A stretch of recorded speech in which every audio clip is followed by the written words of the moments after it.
fans of the Skid Stream, we got something really, really awesome for you today. We've got Joe Bauer and Emily Kramer coming in, and before anything even starts,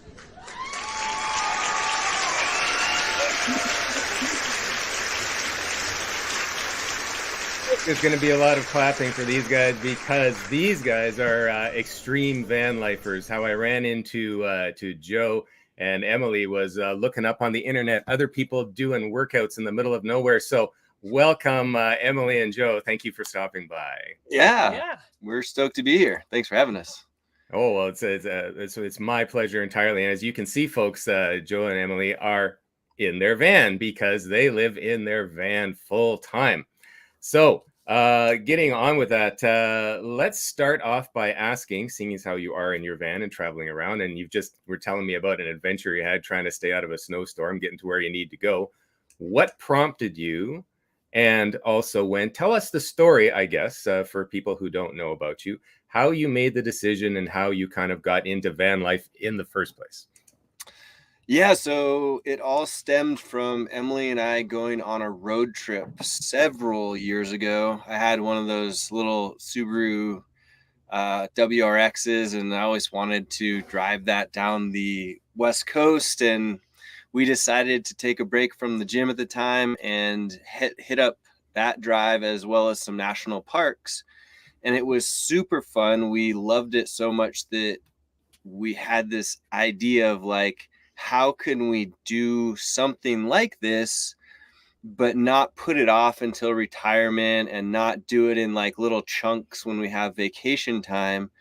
And that led us down this road of several different things. Actually, we were like, man, what can we get? Like a car and a tent? Should we do like a trailer? Should we do who knows what? And we kind of firmed up this idea of like, all right, we're going to try a year on the road and see what happens after that. But that was the initial thought. We're like, let's just go with a year. And it took us quite a while to figure out, number one, how we were going to work and make money doing that. And number two, the vehicle that we were going to have. And funny story, I don't think I've even told you this one before, Skid, but we were on a TV show during this process called Car Matchmaker. So randomness, we got picked up by this TV show that thought our story was interesting because we were going to bring 500 pounds of weights along with us in a vehicle. So they flew us to California to kind of do this show where they put us in these different vehicles. And that actually solidified that we wanted a Sprinter van at the time. So long answer. Yeah. So then I'll give the folks a little bit of an idea here of the kind of thing that you're up to here. Hold on a second. I'll bring up this. Bear with me, everyone. We're going to bring up something that you do here. So here's you. It's a video you have called How We Stay Super Fit While Living in the Van.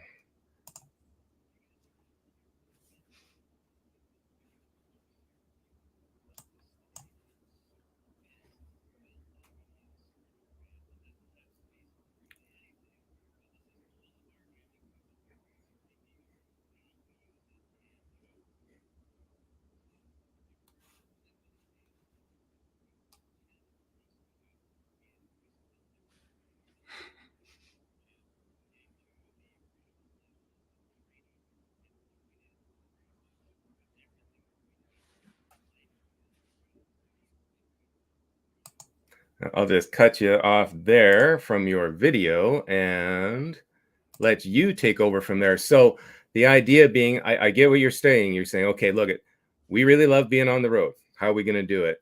What kind of vehicle are we going to use? We'll figure out our financials as we go along, but get this kind of sorted out. But then down to the brass tacks now, we got this lifestyle where we like working out. We're CrossFitters. We're doing what we need to do. How do we take that on the road?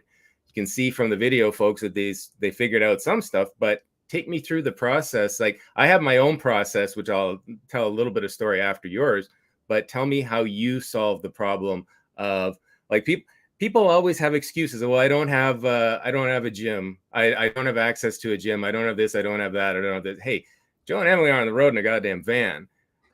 Take me through the process of how you put together the kind of equipment and ways of doing things that facilitated what you wanted to get done.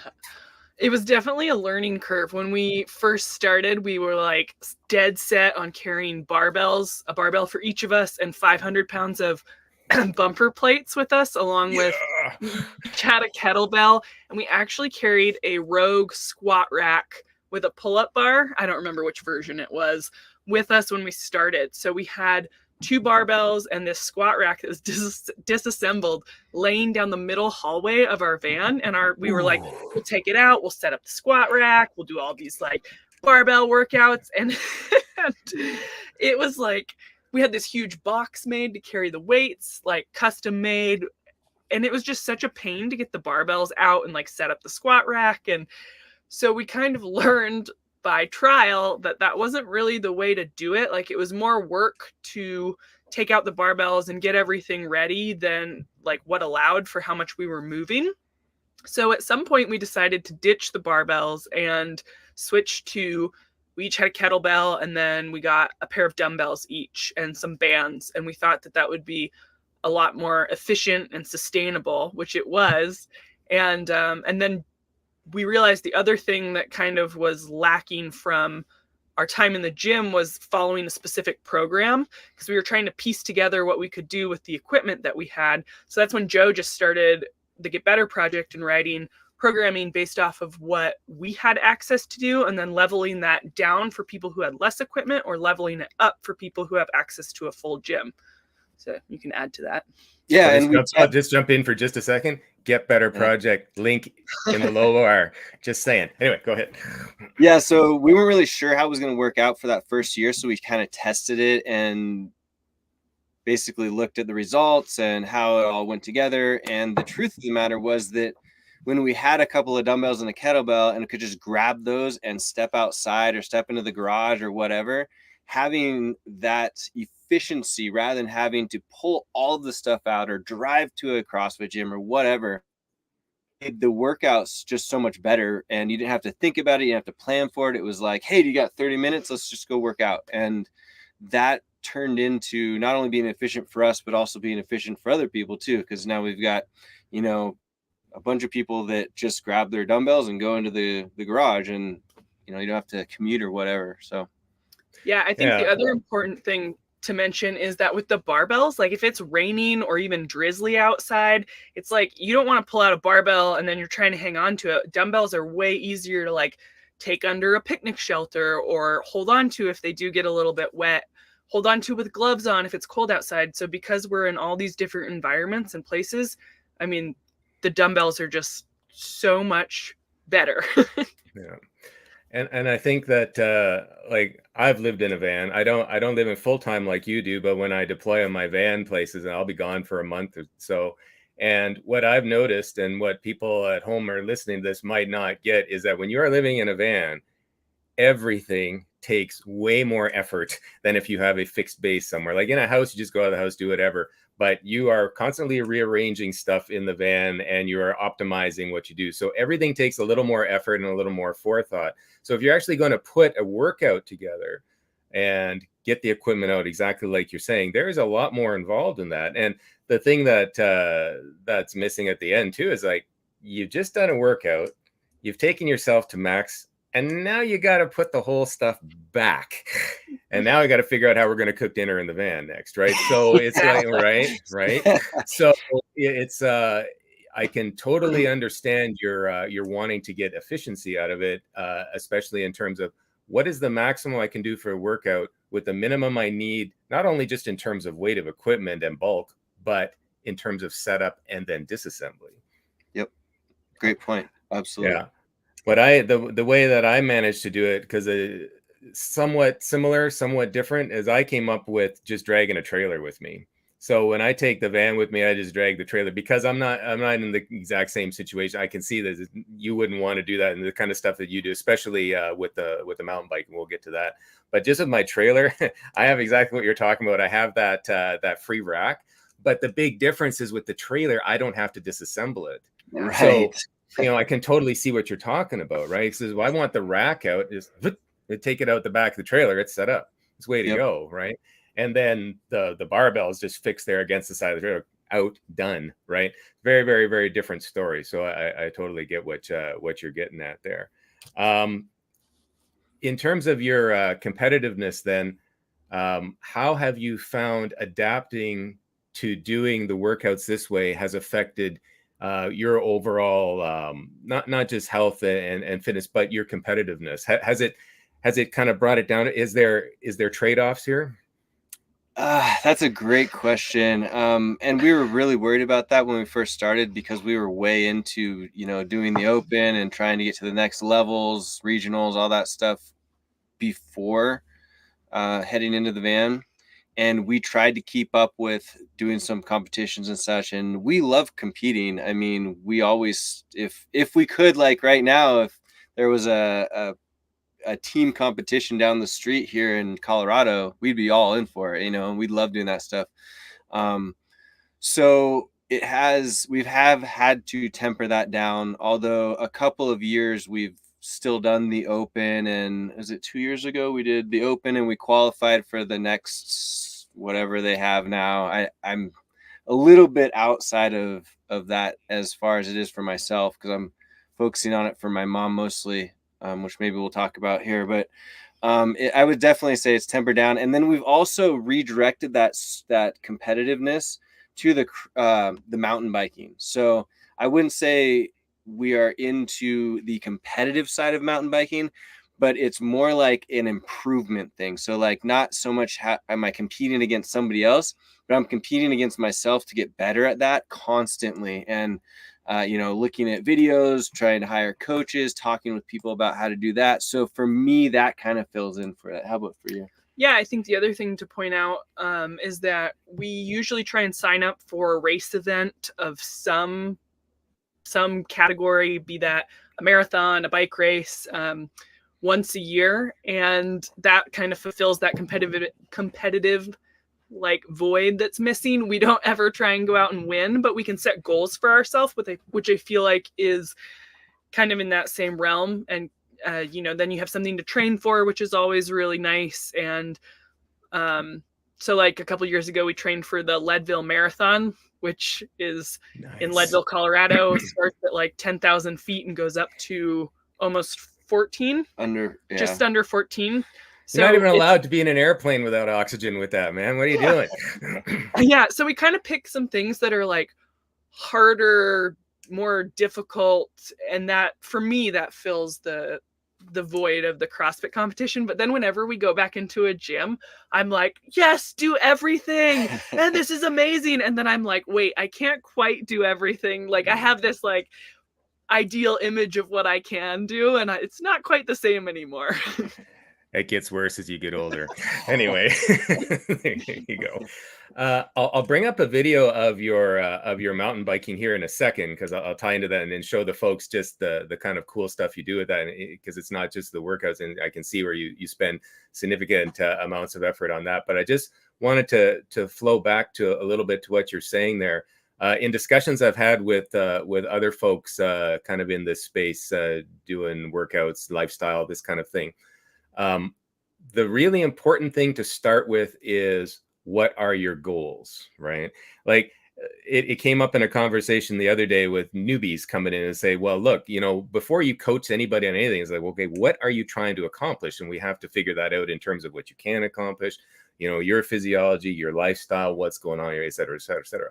More importantly, though, where you guys are going, this almost becomes philosophical, which is to say that, your goals kind of transcend the fitness goals. It seems to me that your goals are in terms of experience. Like you are out there doing van life for a reason. You are experiencing a lifestyle. And I don't want to steal your thunder. That's just kind of the direction I'm going in. How would you articulate what your goals are kind of writ large here? Not just in terms of fitness, which we were just talking about, which, maybe was not quite the same competitiveness as before, but what are your goals? How would you say what your goals are now, but life-wise? I'll speak for myself, and then Emily can see if answer for her own way of putting that. But I would say that it has to definitely do with experience, and like the fitness stuff ties into being able to be prepared for all of those experiences. So whether it's doing the Leadville Marathon or traveling down to Chile and Colombia like we did just a few months ago to go and mountain bike like every single day, it is to have those experiences. And right now, a lot of them for me are tied up with mountain biking. But it's being prepared and then having the ability to go and do those particular things. And a lot of times it is mountain biking. And then I have this other goal that for me is about taking those experiences and then teaching how I did that to other people. So whether it may be like being totally fit to be able to do these things like in the Get Better project, or even like, hey, we've lived this lifestyle and these are the ways and things that I think that have made it successful. So I'd be happy to teach you those things as well. Okay, cool. I'm just getting a couple of the guys have said that the video went silent, so I'm just going to do a quick check here and talk into it. You guys, I can hear. This is my video studio over here, and I will see. Nope, it's good.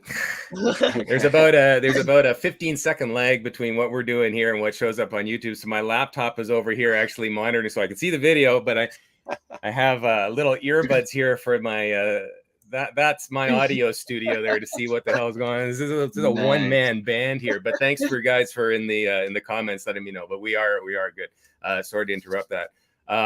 Yeah, I totally get what you're saying. Like when I head out on the road, it's like, am I trying to establish a different level of fitness by being on the road? No. If I wanted to do that, I would do it at a gym here. What am I trying to do? When I look up and, I'm doing, some clean and jerks, but I see mountains around me and there's birds flying by and the fresh air and the clouds. And it's like, this is the best gym ever. And it's that kind of experience that I like. And that's where chasing. Mm-hmm. I will bring up that mountain bike. Speaking of chasing, let's just see some of the cool stuff you guys do with that here. Hold on a second. Share the screen window. And we'll bring this one up here. There we go. Let's go full screen on that. Nice. Oh. Mm-hmm. And that's why we work out. Yep. Right. It's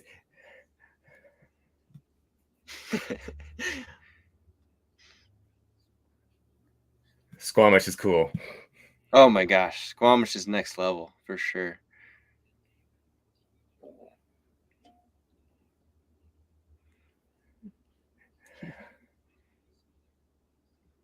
Yeah, so you can't hear it right now, guys, but my back tire was sliding on that rock and it was sketchy.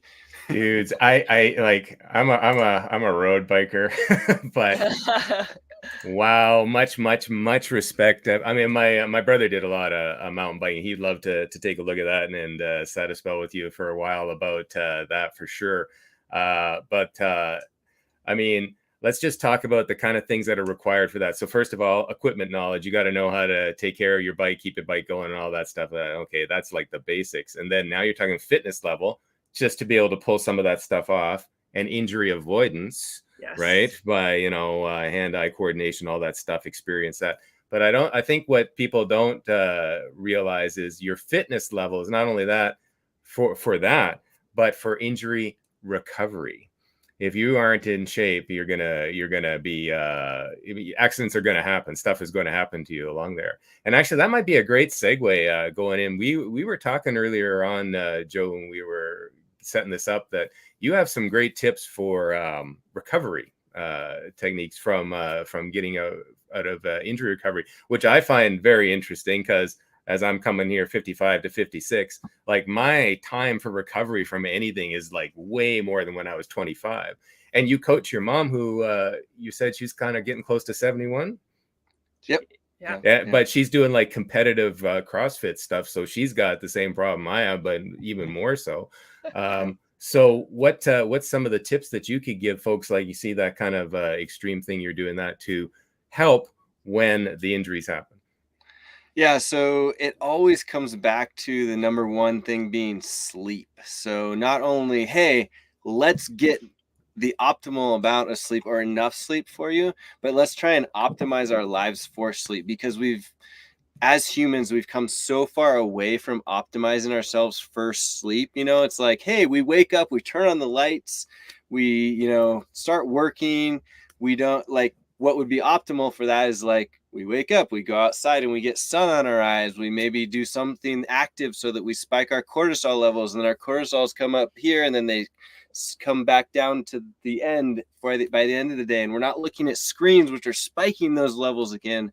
So that would be the number one thing. And then we're talking about obviously the activity. So you want to continue to move if you've been injured or if you haven't been injured, right? And that a major thing for people that I run into is everybody gets injured, like, whatever, it's going to happen. If you got good form, bad form, you're picking up a pencil off the ground, you're lifting a 500 pounds, injuries happen.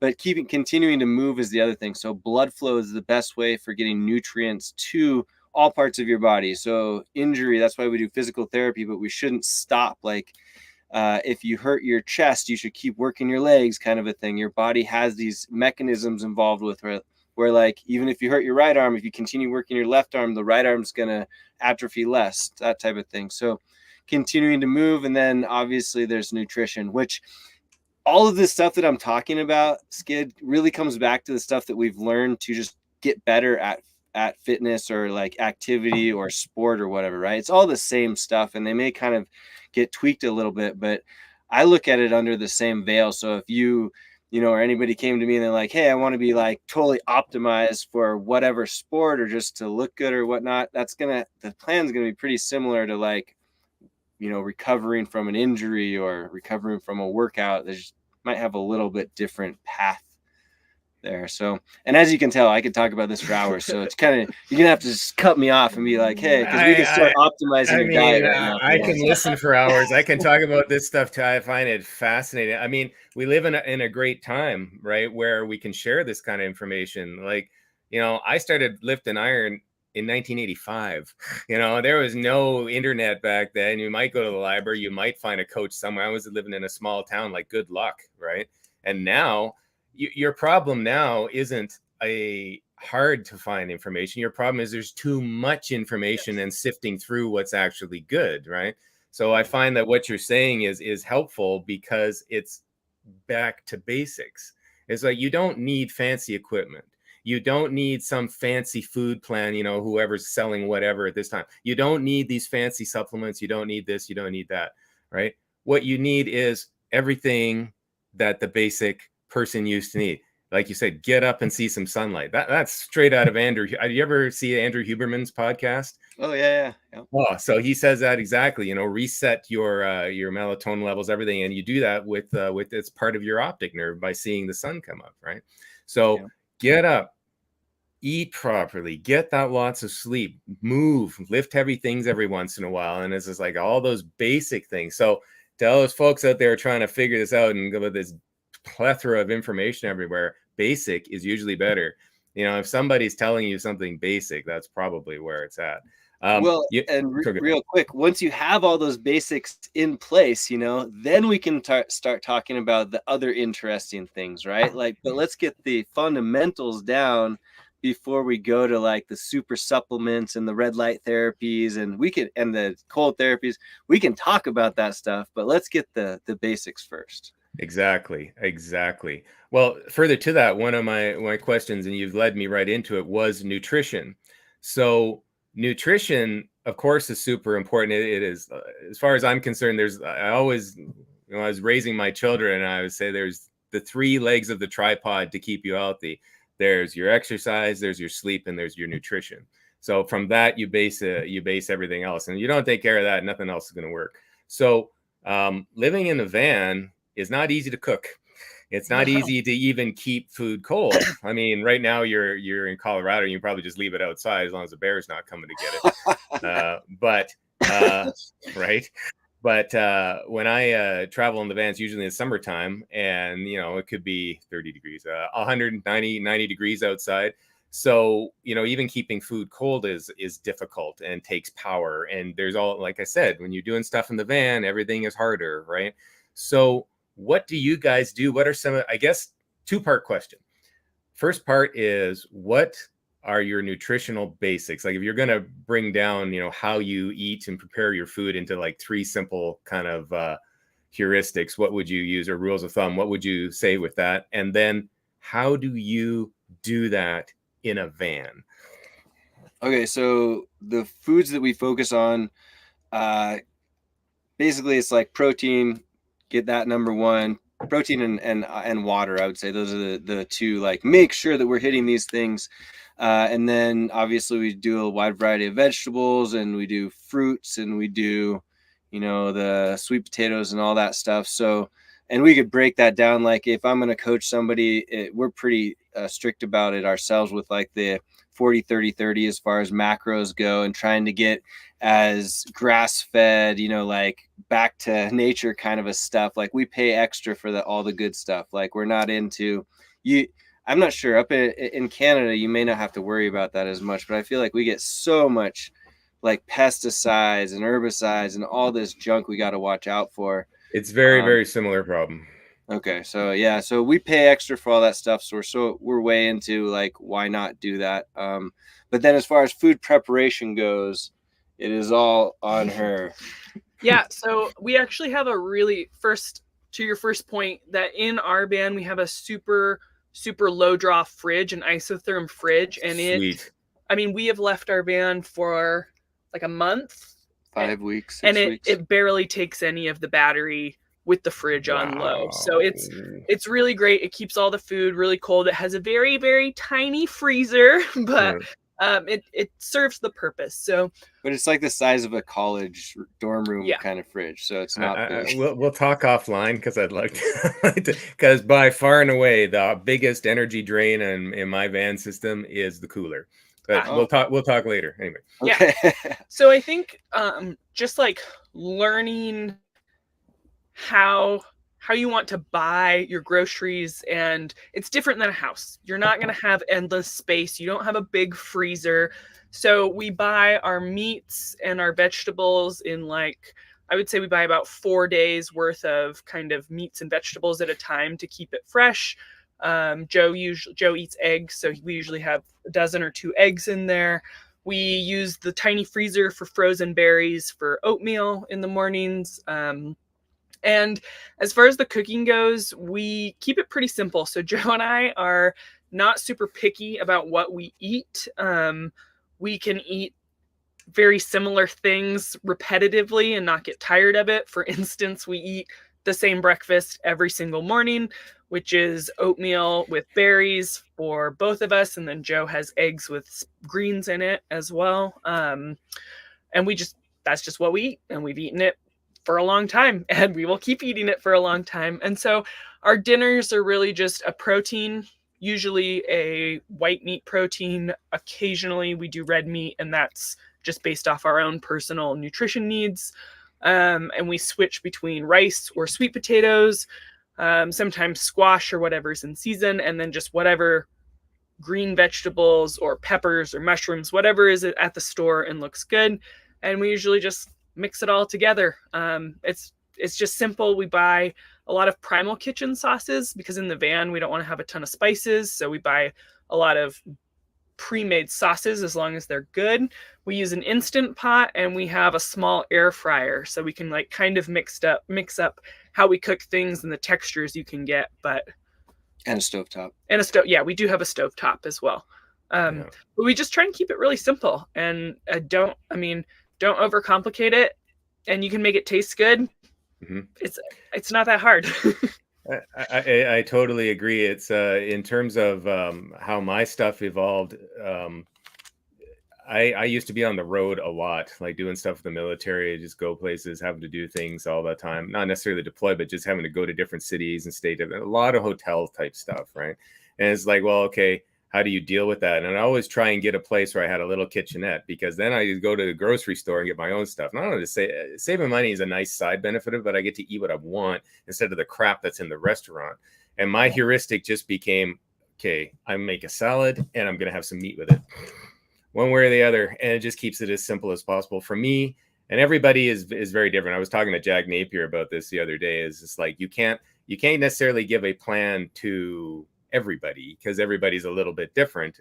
For me, I got to stay away from the sugar and stuff that turns into sugar right away. So I tend to stay away from the starches. So I have a good salad and, like I say, whatever meat's around to deal with that.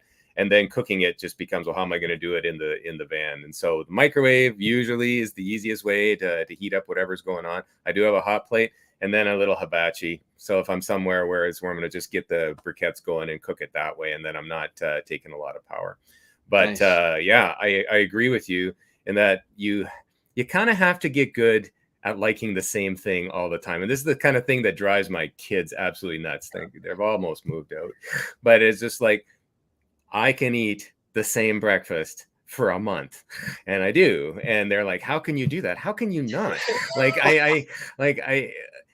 It goes to the same, it's the same thing that Einstein used to have, like, 7 suits that were exactly the same, and he just pull one on to wear that day, right? It's because, okay, I've got to think about other stuff like relativity. I don't have time to think about what goddamn suit I'm going to wear today, right? And so I don't want to think about breakfast. I know when I go to the grocery store, I need this, and this. Comes back. I know it goes there. That's how it gets organized. I know when it comes out, it gets prepared this way, and then I eat it and I'm done. There is zero thought involved with any of this, and just copy paste every day. And now I can put my energy into, okay, how am I going to set up this workout? How am I going to do this and that? So the more important stuff. So I totally get what you're saying. And I think, for folks at home who aren't living in a van or having to necessarily go that far, the important thing, I think, is simplicity. I think that if you're constantly thinking about what you have to do, oh, I got to do this food plan, or I got to do this, just make it simple, and then don't think about it as much and get it done. And I think that that's part of what you're saying right there as well. Yeah, absolutely. And I when we lived in a house, our eating style, I mean, the foods we ate were very similar, but how we prepared it was very, very different. So we would meal prep on Saturday or Sunday for the entire work week, lunch, dinner, sometimes even breakfast. And we'd have it all in the fridge. So all we had to do when we got back from the gym was pull out a pre-made container, heat it up in the microwave, eat dinner. So we had one less step to think about. And we don't meal prep in that fashion anymore, but just figuring out what works for you in whatever environment and what's going to get you to those goals or get you eating, the right food at the right times, I think is really important. Absolutely. Absolutely. I just can't stress it enough how important nutrition is, but how important it is to make it as simple as possible so it's not distracting you from everything else that you got to get done, which is a great kind of, I almost meant to do that, segue into the next question. Again, what attracted me to your channel to start with was not only the fact that you're doing workouts in the middle of nowhere, kind of like I was doing, but the technical ability to do so. So one of the things that you need your mental energy for, that you've taken from having to prepare breakfast, is not only putting the workout together, but how to video the workout. So I have found that it isn't anywhere near as easy as it looks. I don't know if you're familiar with Survivor Man. It was a show that was on in the early 2000s. Right? And Les Stroud was his name, good old Canadian boy. And so he was, people will talk about Bear Grylls talking about survival stuff. Yeah, whatever. Bear Grylls is a pale comparison. Bear Grylls, if he's really hungry, ask the guy behind the camera, can I have a sandwich? All right. Les would go out there into the middle of nowhere, survive for 7 days, and film all his own stuff. And I'll keep in mind, this is early 2000s, so he didn't have these nice little video cameras that we have. He's hauling around this stuff, right? And so as I have, I'm getting there, as I have tried to I've tried to record my own stuff, I now have a greater appreciation for Les. Not having eaten anything for 5 days, being out in the middle of nowhere and still setting up a good composition shot so you could edit what's going on later, right? Okay, all that to say, what have you discovered along your way? Like, I assume neither you went to film school. So how did it evolve for you in terms of putting your videos together, specifically for workouts, but talk about anything in terms of your information ones and also mountain biking? Yeah, great question. I think that the biggest thing, if I could take one thing away, was like, you can't edit something if you don't have video for it. So anytime that you're thinking about putting something on video, you have something to say, you just record it, and then a month later or whenever your, sequences for editing, you'll be either using that or not using it, but you have it. And if you didn't turn the camera on for the workout or whatever, you're not going to be able to recreate that when you need it in the timeline there. So just making sure to turn the camera on. And we find that, we're moving a lot, and sometimes we hop out at a rest stop to do a workout, and it's like, man, I should get the GoPro for this, but I'm not going to. And then later on, I'm like, shoot, I should have done that. So it's constantly about just turn the darn thing on. You're going to get good angles. You're going to get bad angles. You're going to learn along the way. Some of it's going to be good for social media. Some of it's going to be good for, or like, Instagram, and some is going to be good for YouTube, and you never really know. But I still suck at it. I mean, I'm still, there's no doubt about that. But we're trying to improve all the time. Well, I think, like I say, what people might not understand is it's what I call the Les Stroud effect. When you're doing it by yourself, I can't go behind the camera and change the angle. I got to set it up as best I can, and then I'm working out, man. I'm getting hypoxic doing clean and jerks here. I can't remember what rep I'm on, let alone what video camera is going, right? So it's you kind of gotta fire and forget it, right? And where I found that to be a real, like, really technical challenge is using the drone, because I started using the drone to start doing some video. And first of all, it's like, sure, you could get the drone to follow you, and no, don't even it. First of all, unless it's like a $5,000 drone, it's going to screw up on its algorithm somewhere, and I definitely don't have a $5,000 drone. So it's like, I found the easiest thing to do with a drone is fly it to where you have the angle you want, and then just leave it there. let it record, let it hover, and then just get to your where all you've done is put a camera somewhere else that's cool. And it doesn't matter. Why? Because simple is better. And you must have found this is like, I love your way of saying it. Is like, well, record, because you're absolutely right. I can't edit what isn't there. I mean, I can do a lot of magic with editing, but I got to have something to start with, right? Yeah. But then it's like, keep it as absolutely simple as possible. Try and set up a nice shot. Try and have your lighting right. Try and have your composition right. Press the record button and then go, because it's going to be what it is. It's, unless you have like Bear Grylls' 4-man team with you in the middle of nowhere, you're not going to have the nice shots. It's just the way it is. No. And actually, you telling us about that drone footage where you just set it up and put it at an angle, I hadn't thought about that. I've tried to like set it up, and we're like 3, 2, 1, go, and then it's like zooming out, and like taking off, and they see you working out, but then it stops and comes back, and you got to stop your workout, and then your workout sucks then. And so I really like the idea of just having it up. And I actually thought about that when we were working out today. And as I was thinking about it, the wind came blowing through, and I was like, maybe not today. Yeah. Well, this, like I say, there's so much technical. And just by the way, as a plug, I do have a video coming up which has the drone in there for lifting. Anyway, Nice. It's coming up in March. I've got the staggering for the publishing, so it's coming up. It's perfect example, like the wind. So now it affects that. How is it going to affect this?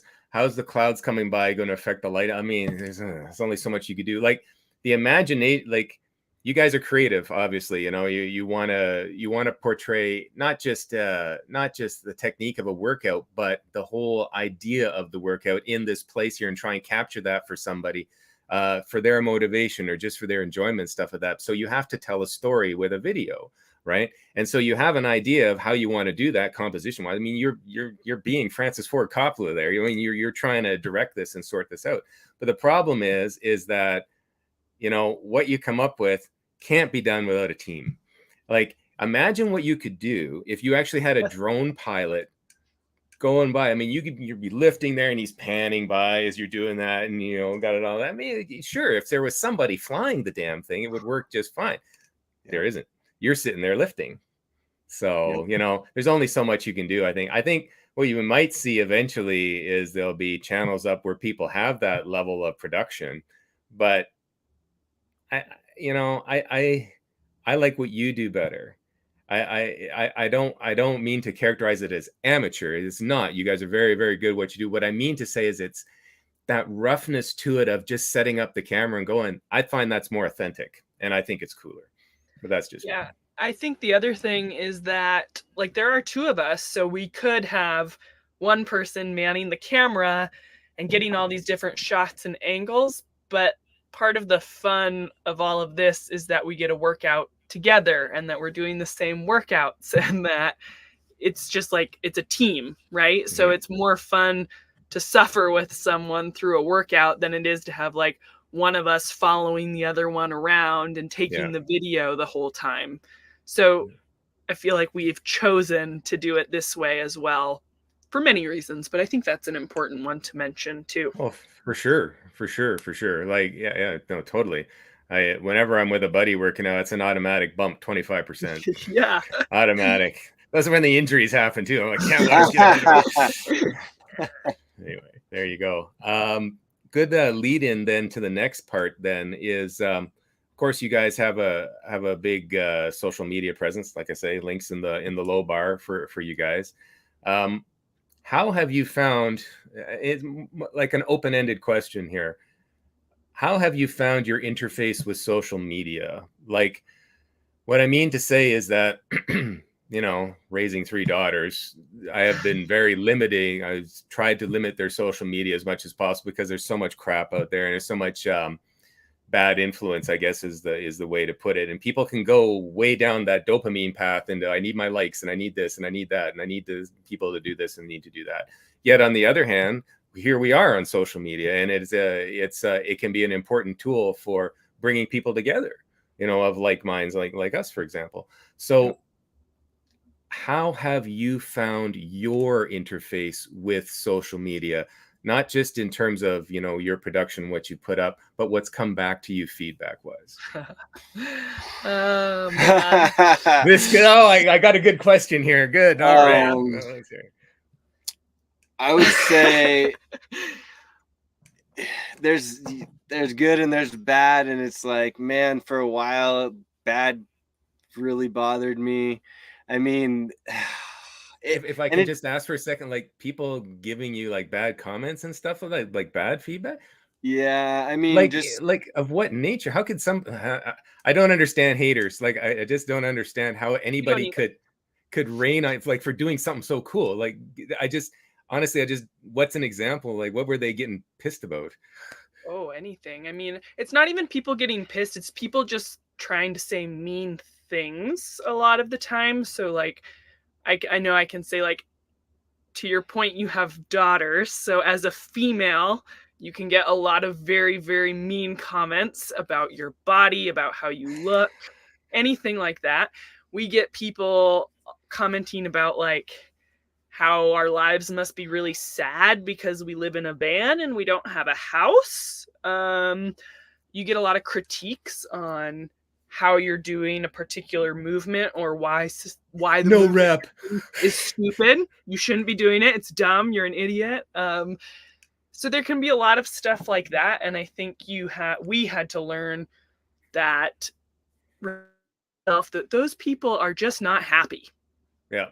Like, I mean, that's all you can do. Like, their comments you can't let them bother you, and you just have to remind yourself, like, they must be really unhappy or have something really terrible going on in their own life to be that terrible.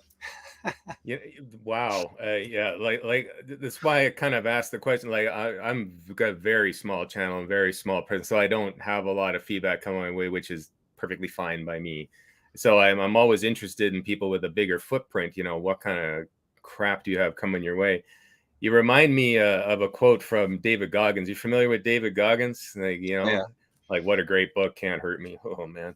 Anyway, he said, and I got one of these on my fridge. He says, you know, and I'm paraphrasing, but it goes something like, the people who are giving you grief, complaining about what you're doing, haven't even tried what you failed at. Right. Right. And it's just like, Kate, shut up. Like, you're how can you sit there, you know, eating your Doritos, you know, clicking on some computer when it's like Joel and Emily are out there in the snowstorm, making the van go somewhere, setting something up. They got their agenda for when the bike ride's going to happen. They got that competition going. They're taking care of nutrition. They know what they're doing. It's like, come on, man.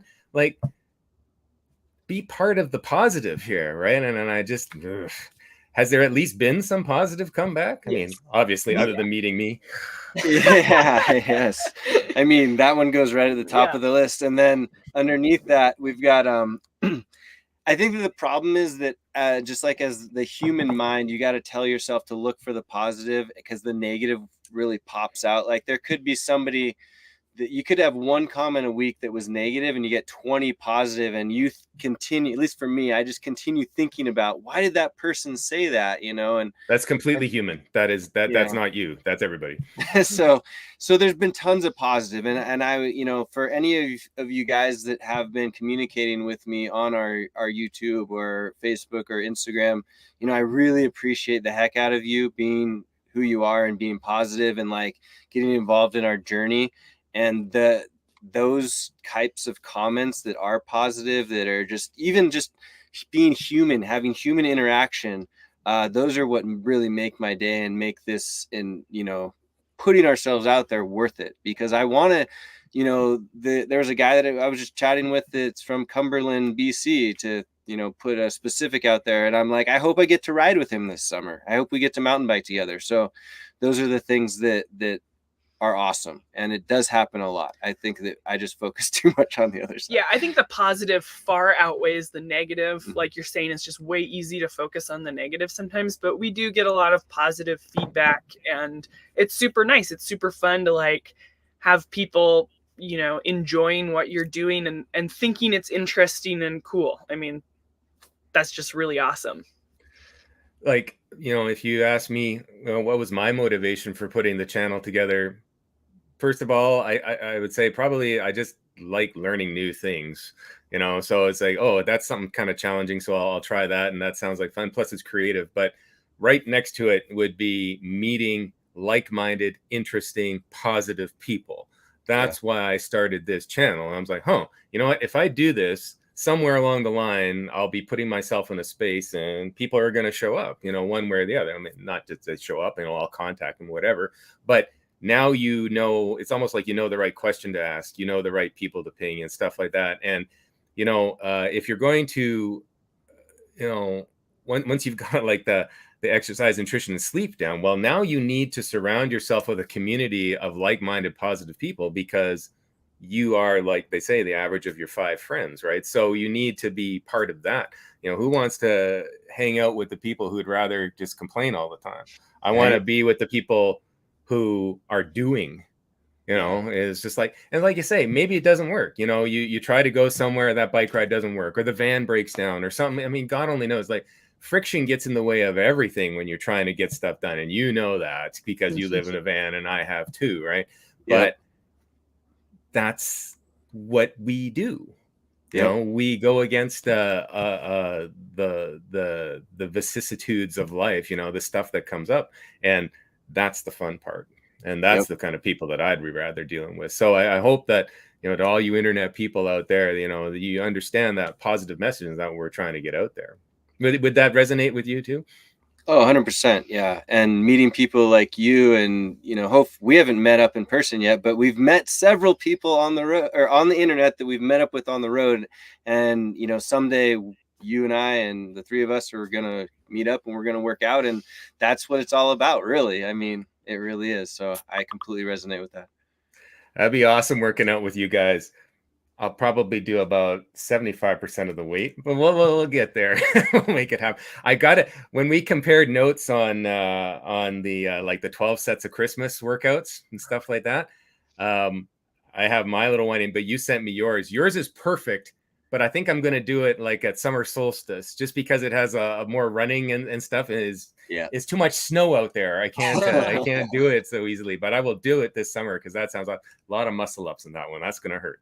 So Yeah. Let's see. As we're kind of coming up on an hour here, I guess what I wanted to ask you then is, people might be interested, and not going into huge details, but they say, well, what are these trust fund babies? How do they manage to go out there and make this happen? And from a kind of a basic financial point of view, the way I do is I'm semi-retired and I have like about this much pension, but I also keep doing contract work, and I do a little bit of part-time work on the side to get everything ready and then go on for my van. How is it that you guys keep the ball rolling, just for people who are interested in doing this lifestyle? Like, you can't just buy a van and head off. You gotta sustain it, right? So if you had any pointers, but not getting any super specifics, but if you can. No, we don't mind sharing this at all. And the truth of the matter is that we planned for this, right? So like we talked about, how we went down that road earlier, but it wasn't just like, hey, let's buy a van and go. It was like, all right, I'm running a gym and I have several other things that I'm doing on the side that had to be converted into something that could be done from the road. And Emily had to ask her company. So as everybody knows, just a step back, I have the Get Better Project, which is the online at-home training program. We do all kinds of stuff for people that are living in a van all the way up to have made it to the CrossFit Games. And then, they run the YouTube channel and have done affiliate marketing stuff. And that's what I focus on, as well as dabbling in real estate here and there. But Emily is basically our main driver, and she works for Awesome Company, which is the Trupanion pet insurance company. And you can tell, like, when we first got started, she had to like go down the road of, there was not remote employees at that point. So yeah. So I asked straight up, I was like, I mean, my job is very easily remote. It does not require me to be in an office by any means. And so I asked them what they thought of that, and they just said, yeah, you can try it, and if it doesn't work, then you got to come back into the office. And I was like, okay, that seems fair. Like, I'm not going to argue that. So we actually did, when we were still living in Seattle, I worked part-time from the house, which was really part-time from the CrossFit gym because we were spending so much time at the gym, and then part-time in the office. And then I just slowly took away office days until I was full-time remote. And we knew that I could maintain my level of production because my job isn't completely production-based, from wherever. So we were like, well, this is cool. I can keep my job and have a very stable, steady income with full benefits and all of that. And I can do it while we travel. And it allows us to have this freedom, which is really, really cool. And then, like Joe said, he kind of manipulated his stuff to be able to tag along with that. And so we just knew that having both of us be able to make money was really important, and also very unique and special. So we know a lot of people who we have met who have been doing van life part-time or only for 6 months because they quit their job completely and they know they're going to run out of money and they got to go back. And so we just knew that having the ability to keep that steady income was going to let us do this for as long as we wanted and make it so it's not that we're trying to live cheaply. That's the other thing. Like, we are living in the van for the experiences. So we knew right away, like, if we were going to be in, I can't even think of an example, like Moab, and we wanted to go on an ATV tour or something, like, we're going to spend the money to do that because we're not in Moab all the time. Mm-hmm. No, it makes perfect sense. And, I think the first lesson that comes out of it is there's a will, there's a way. Yeah. So figure it out. But then when that way happens, don't be unrealistic. Like the way you interfaced with your company, it was kind of, that's what in thermodynamics, you call that a quasi-static transition, whereas like things start to change a little bit at a time. You're kind of a little bit further away, you're a little bit more, and then all of a sudden away you go. And then you can be productive. Like, what does the company care about? What you produce. So if you're producing that from the van, well, that's great. So you've managed to work that out. And the other point that you make is great. There's this concept called minimalism, where you only consume exactly what you want. And I think it gets a bad rap, and it gets looked at. It doesn't mean live poor. What it means is be very particular about what you spend your money on. So if you don't need that, well, don't get that. And if, all the advertisements are saying get that, but you don't really need that, well, don't do that. Make do with what you got. But then that frees up for the tour in Moab, right? So I get totally what you're saying. When I go on a trip with that van, first of all, gas is like unbelievably expensive to get the damn thing somewhere. I was just like, okay, this is 3 times a plane ticket. But anyway, all right, right? So, right, and so especially in Canada, but you spend the money where you want it. I want to be there, right? So I've saved up some other places. I'm not doing this. What else am I doing? I'm being a little circumspect with how I put that together. So I totally get it. So yeah, like I say, I think it's really, really smart the way you put it together. And like I say, link in the low bar for Joe's company there. I think the people would want to know then, and I want to know, what's next for your direction. Which way are you going to go next? That is the question. So both tactically and strategically. Yeah. We've been in the van for coming up on 6 years here in May. So we've been doing this for a little while, and we're in a newer van, which we haven't had for more than a year. So if that tells you anything, we are not looking at getting rid of this lifestyle anytime soon. Although every time we go to a cool new place, we're like, maybe should we buy a property there or something? Like we've got our eyeballs out on those types of things. But really, we're just trying to continue doing this style of life, and it's really fun. And we still go on other trips like overseas and things like that from time to time. If you couldn't tell, we're fairly obsessed with mountain biking right now. So that's our world, kind of revolves around working out, mountain biking, and work, and then changing the location of that. So I wouldn't say that we have a concrete, like, hey, we're going to be here in 5 years kind of a plan, but that we'll probably be still doing the same thing in those next coming years. We just can't, I don't know. We haven't come up with a reason to stop. Is there's like, what's the next best thing? I don't know. It's like when the best way to describe it is like, even though we're still working full time, I constantly just feel like I'm on vacation. Like, nice. I feel like when we go on an actual vacation, I'm like, this is weird. Like, I don't know. I feel like when we're in the van, we're always doing something cool and new and fun and having something in our backyard that we want to explore. So it always has that little element of like newness or adventure to it that makes it feel like you're on vacation and experiencing these things. And we've talked about buying property, and we've looked at several locations, and someday probably we will buy something somewhere. But one, it's hard to figure out exactly where we want something. And two, like when you can make wherever you want your backyard for whatever you're into at that time, like it's so hard to pass that up. Yeah. No, I think that, I just finished reading a book on Sir Francis Drake, as one of the explorers from early England in the 1500s, as he circumnavigated all the way around South America and then back up on the west coast of North America. And it's like, you couldn't pin that guy down. He loved doing that. And, the kind of problems they saw. I mean, you're on a sailing ship in the middle of nowhere, way away from help. You do it like, where are you finding water? There's all kinds of issues, and they solved it. And I think that, not that we're that cool in any way, shape, or form, because that's some serious hardship, but it's that same adventurous spirit, I think that you can't assuage any other way than to do what you're doing. Like, you don't want to be pinned down. I think if you did say, well, we'll buy this product, we'll put a house together, we'll do this, at least have a home base somewhere, you'd be sitting there like this. So when are we heading out again?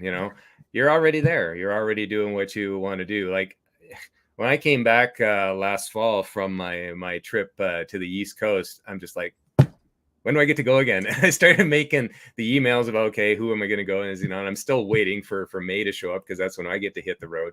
But it's just like, I get it. I totally wish you the best to make that all happen and keep going and going and going, because I think it's perfect to the goal is just living it. Right. So there you go. Yep. Now, before we kind of wrap up, I've got a couple of banners here. So just for fun, look at that.